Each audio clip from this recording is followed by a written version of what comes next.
Você já parou pra pensar se existe algum tipo de sinal no universo? Algum tipo de mensagem escondida nas coincidências da vida? Eu até já, mas se eu acredito nisso, isso é outra história.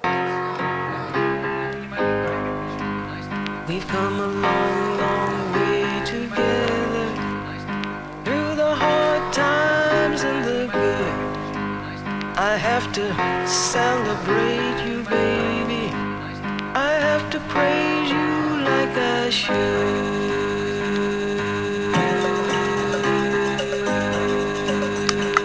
E aí, eu sou o Gui Coate e eu quero te contar como eu posso ser um agnóstico convicto, cético por natureza, mas com uma estranha tendência a acreditar que, de algum jeito, tudo está interligado.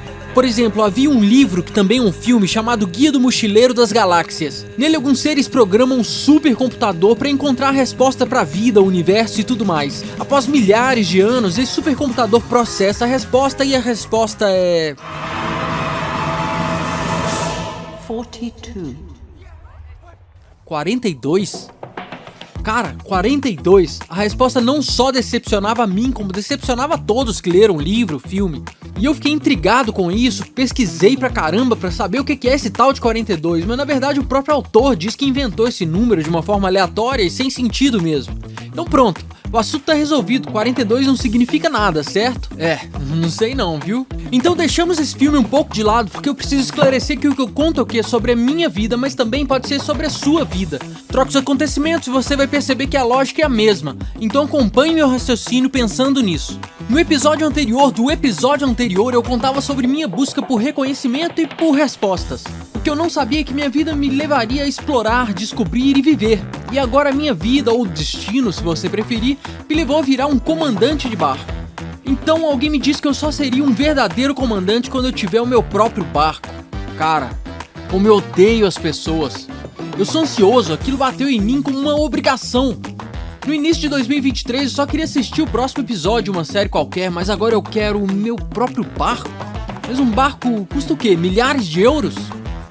Quê? Um barco por um preço de uma moto usada? Ué, isso pode funcionar.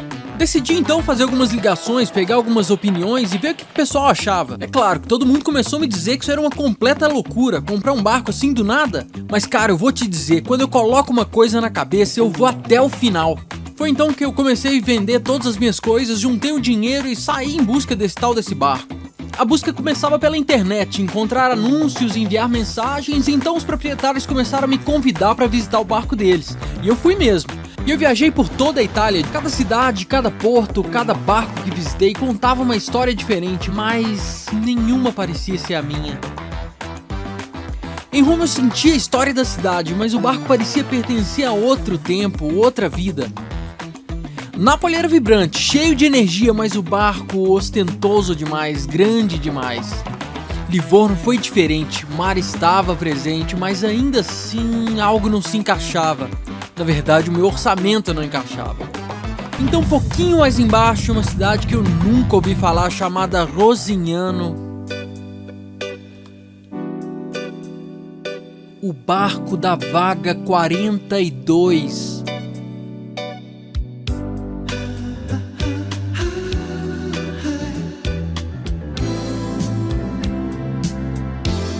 Essa é a Patana, que significa águas calmas no dialeto toscano. Ela não é perfeita, mas além de ser o meu barquinho, ela me trouxe a resposta para a vida, o universo e tudo mais. E não é 42, mas são todos aqueles momentos que nos fazem mais felizes.